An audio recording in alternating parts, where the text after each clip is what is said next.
What's up, weirdos? I'm Felicia and I like scary movies, and today we are starting our long-awaited Texas Chainsaw Massacre series because the new movie is coming out this week and I'm so excited. These are going to be really chill chit-chat videos for you and me to hang out and talk about these movies. There have already been so many deep dives and research papers and books written about the Texas Chainsaw franchise, and so I'm not going to do that. We're just gonna be chill and hang out together and talk about these movies, mostly because when I watched the trailer for the new one, I got so excited and I started looking stuff up and I realized I hadn't actually seen the entire franchise. So that's what I've been kind of spending my time doing the last couple weeks, and now I'm ready to talk about it.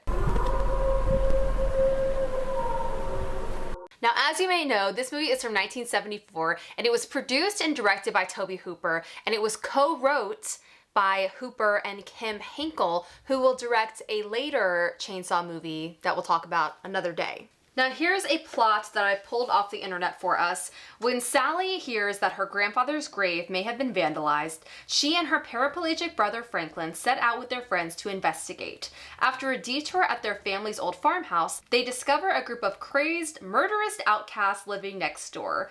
As the group is attacked one by the chainsaw-wielding Leatherface, who wears a mask of human skin, the survivors must do everything they can to escape. Now this movie is famous for having this really grisly, art housey vibe that makes you feel like you're watching something you shouldn't be. Now in interviews, Tobe Hooper has described a couple of things that inspired the plot of Texas Chainsaw.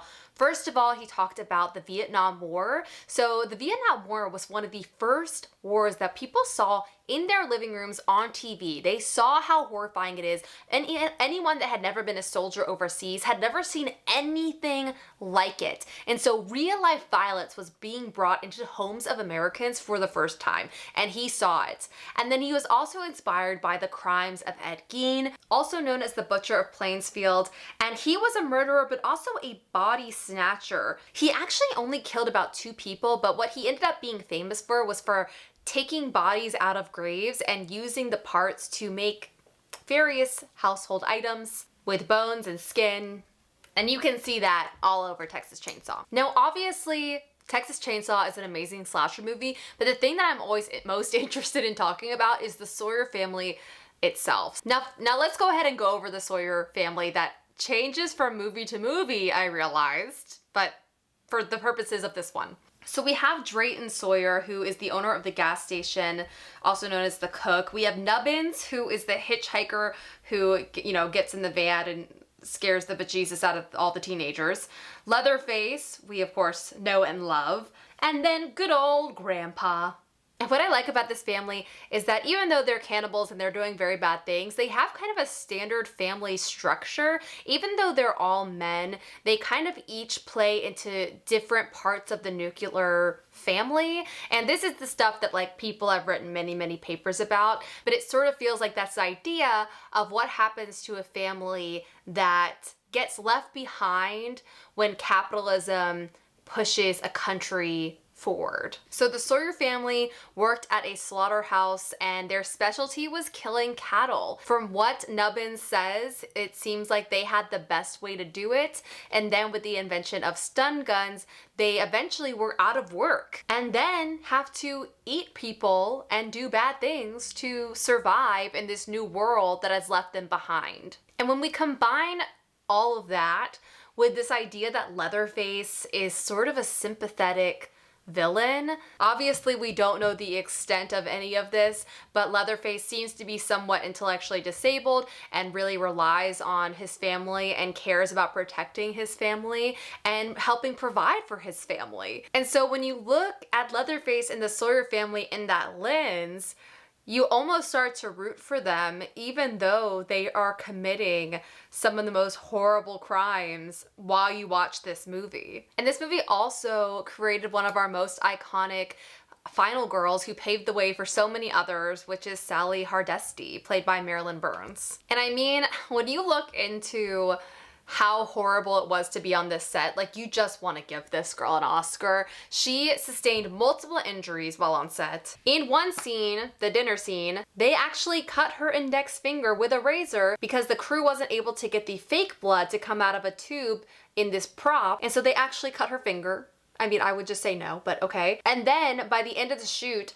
Burns's clothes were so drenched in fake blood and just disgusting everything that they were literally solid. I mean, jeez, seems like a lot. But yeah, so we get her as this amazing final girl who goes up against Leatherface and somehow survives at least until the end of the movie, though we don't know what happens right after. But what we do understand by her last shot in the movie is that she may have survived physically, but she might not have survived mentally. She looks like she is completely lost it by that last shot in the movie. She is just laughing, covered in blood. It's one of my favorite shots in any horror movie ever. It's just so good. Okay, I think that's the main stuff I wanted to discuss about the original. So now let's go into Texas Chainsaw 2, the dark comedy version. So Texas Chainsaw 2 is the only other film in the whole franchise that was actually directed by Tobe Hooper.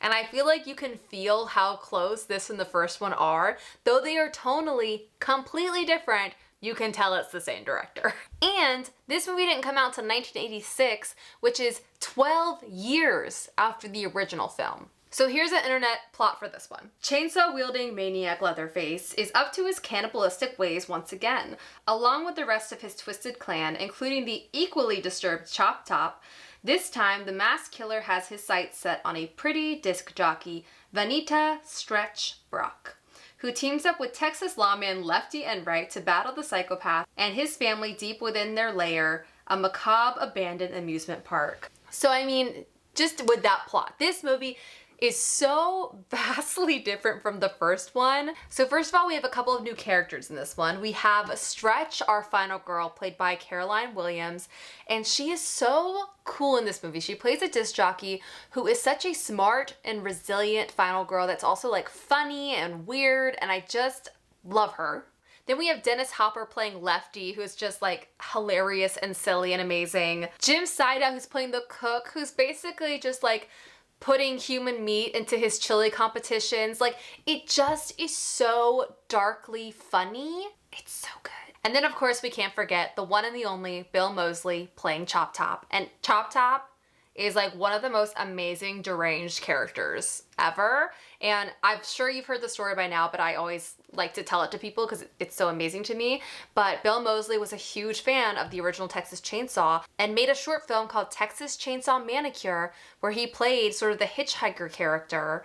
And Tobe Hooper saw it and liked it so much, he cast him in Texas Chainsaw 2.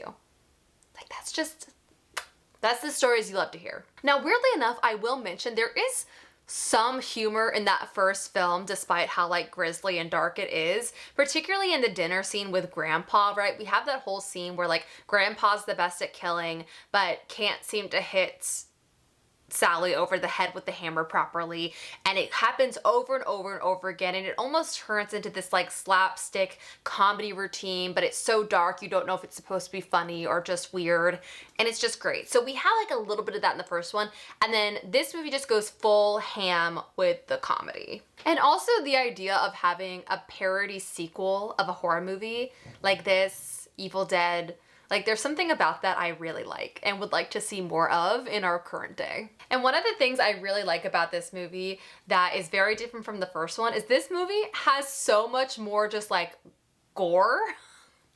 Like lots of icky stuff going on with the blood. And in the first movie, though, and people have talked about this a lot as well, but like even though you feel like you see a lot of brutal murders, you don't actually really see much blood in the first movie at all. Like most of it's just implied.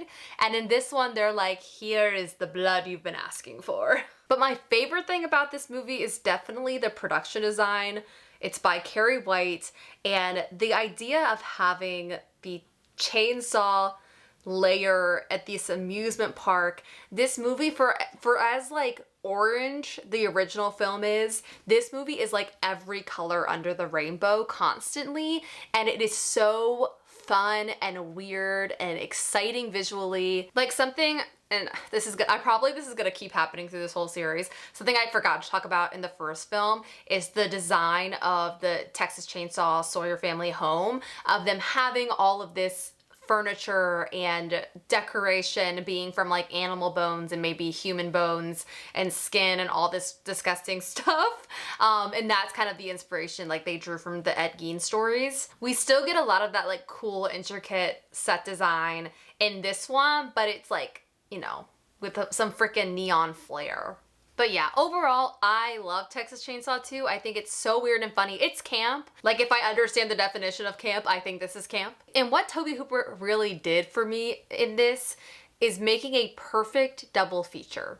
The Texas Chainsaw Massacre and Texas Chainsaw 2 feel like the perfect double feature for me because they are in the same world through two completely different lenses, and one is like dark and horrifying and the other one is dark and horrifying but also makes you laugh uncomfortably. Like watching the first Texas Chainsaw and then just being completely horrified by it, and then watching Texas Chainsaw 2 right after and being able to laugh at the horror of it all is like kind of genius.